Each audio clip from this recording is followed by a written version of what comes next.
श्रियकान्ताय कल्याणनिधये निधयेऽर्तिनाम् श्रीवेङ्कटनिवासाय श्रीनिवासाय मङ्गलम्।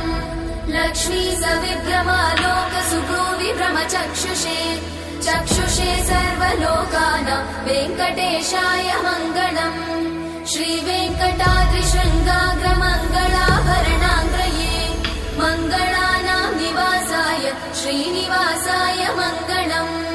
सर्वावयव सौन्दर्य सम्पदा सर्वचेतसां सदा सम्मोहनायास्तु वेङ्कटेशाय मङ्गलम्।